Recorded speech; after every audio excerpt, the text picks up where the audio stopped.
କଣ ତମ କଥା ବୁଝିବି ହେଲେ କଣ ତମ କଥା ବୁଝିବି ମୁଁ ଟିକେ ଭବ କଥାଟାକୁ ମତେ ତ କହିଲ ଜାତକ ଦେଖିଲ ମୁଁ ଜାତକ କଷିକି ଦେଖିଲି ଝିଅର ମଙ୍ଗଳ ଯୋଗ ଅଛି ସେ ବିଧବା ହବ 21 ଦିନ ଭିତରେ ଝିଅ ବିଧବା ହବ ହେଲେ ମୋ କିନ୍ତୁ ଜମା ବିଶ୍ୱାସ କରୁନି ପୁଣି 8-10 ରାତି ଏଠି ଜାତକ ଦେଖେଇଲେ ସେ ସେଇ ଗୋଟିଏ କଥା କହିଲେ ମଙ୍ଗଳ ଯୋଗ ଅଛି ବିଧବା ହବ 21 ଦିନ ଭିତରେ ଝିଅ ମୋ ଝିଅର ବାହାର 21 ଦିନ ନେଇ ତା ମଥ ସିନ୍ଦୁର ଲିଭିଯିବ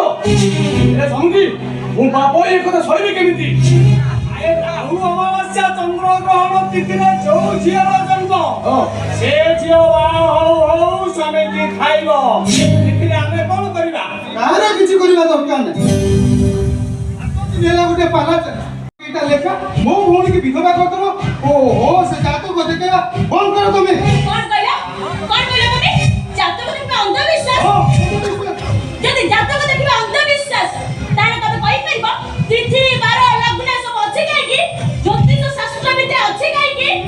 ଯେ କୋଉଠି ପାରେ ତ ସେ ଯେତେ ବାହାରେ ପଡନ୍ତା ଏ ସାର୍ ଆରେ ତମେ ଗୋଟେ ଏଜୁକେଟେଡ୍ এই কথাକୁ মানি নছ কেমিতি আরে বিজ্ঞান যুগের না কো জ্যোতিষ শাস্ত্র আরে জানি তো জ্যোতিষ শাস্ত্র কোন ভুল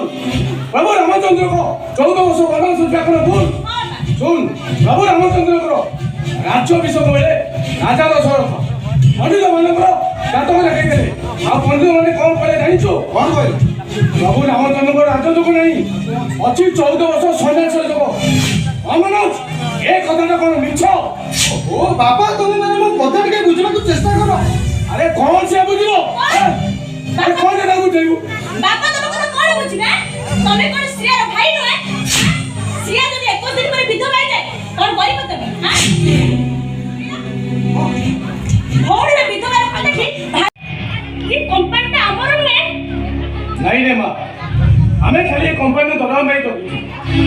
ତମେ ଲଣ୍ଡନରୁ ପାଠ ପଢି ସାରିଲା ପରେ ମୁଁ ଏ କମ୍ପାନୀର ସବୁ ହିସାବ ତାକୁ ଧରେଇ ତାପରେ ଓନର ହିସାବରେ ସେ ଆମ ବାପ ପୁଅ ଦୁଇ ଜଣଙ୍କୁ କମ୍ପାନୀରେ ରଖିପାରେ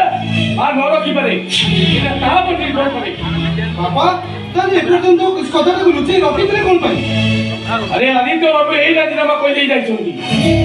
କୌଣସି କାରଣ ଯଦି ଚନ୍ଦନ ମରିଯାଏ ତାହେଲେ କମ୍ପାନୀଟା ଗଭର୍ଣ୍ଣମେଣ୍ଟ ହାତକୁ ଚାଲିଯିବ ଆଉ କମ୍ପାନୀଟା ଯଦି ଗଭର୍ଣ୍ଣମେଣ୍ଟ ହାତକୁ ଚାଲିଯାଏ ତାହେଲେ ଆମର ମାନ ସମ୍ମାନ ସବୁ ମାଟିରେ ମିଶିଯିବ ଖାଲି ବାପା ପୁଅ ଦୁଇ ଜଣ